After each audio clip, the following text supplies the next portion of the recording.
Hello and welcome to Seaward Music Vlogs.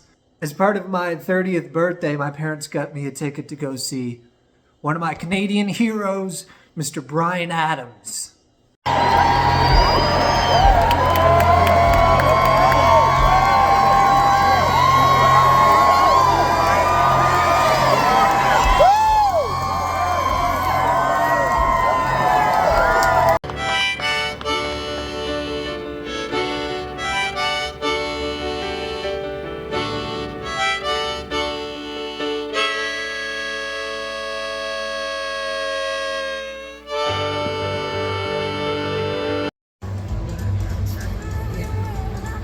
One thing about Bryan, though, he does not let his music be on the internet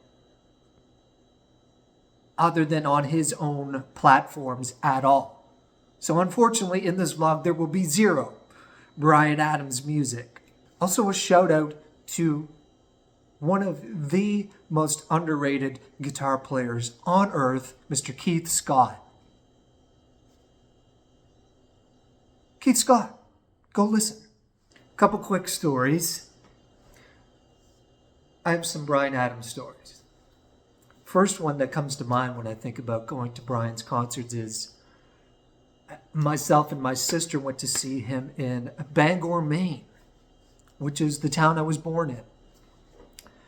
We get there and we had lawn tickets, which you don't have a seat, you're just on the lawn in the back.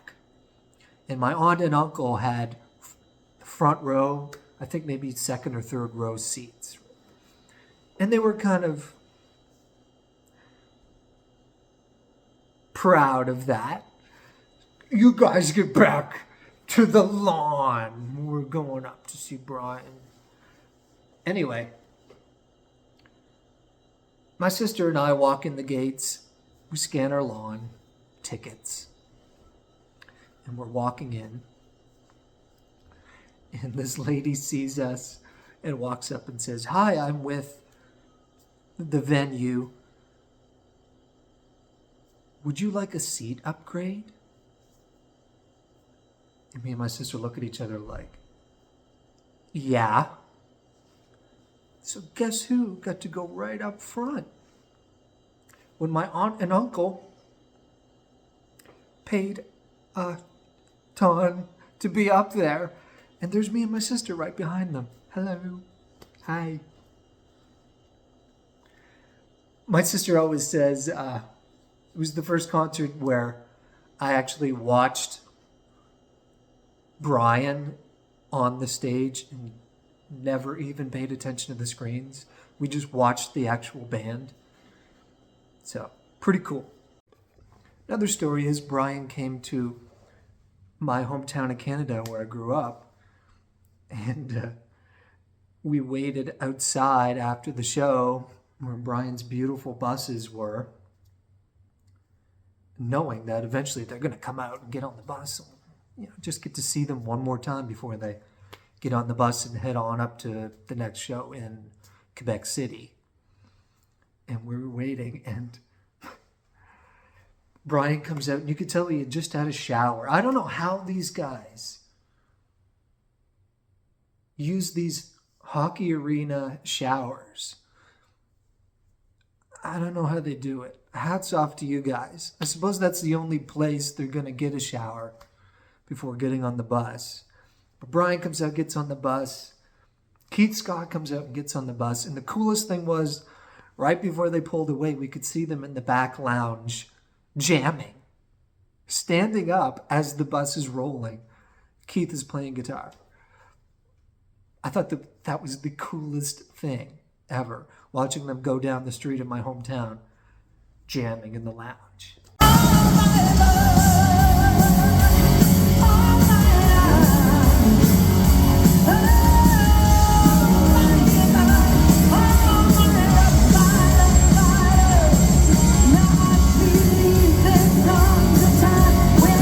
So if you know me, I'm a bit of a spiritual guy.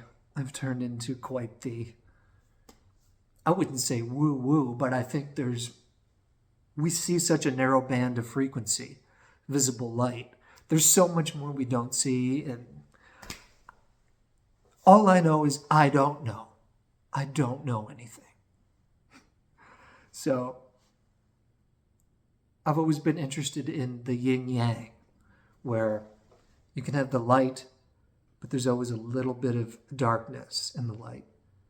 And then you can have the dark, and there's always a bit of light in the dark. So I'm always aware of that going on. I see that a lot. And so I went to the Bryan Adams concert here in Nashville for my birthday. I had really good floor seats, as you've seen in the clips. And I'm thinking, this is going really well. You know, what is going to be the little piece of darkness in this? You know, the fly in the ointment. This girl comes and stands beside me with her husband, I'm pretty sure.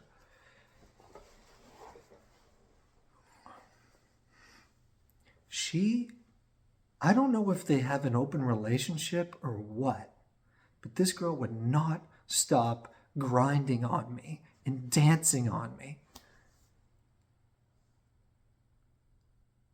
I mean, yes, I'm complaining because I was there to see one of my favorite artists, but at the same time, leave me alone. And I had to set a boundary. I finally had to confront her and her husband and please back up, give me some space. It was that bad. Learning to set boundaries like that has taken a long time. But I can do that now. Isn't that cool? You know, that's something I've had to get used to down here in the South is people in your personal space. And I don't like being that guy that's complaining about, you know, I'm the one that moved to a big city. So suck it up. And I do.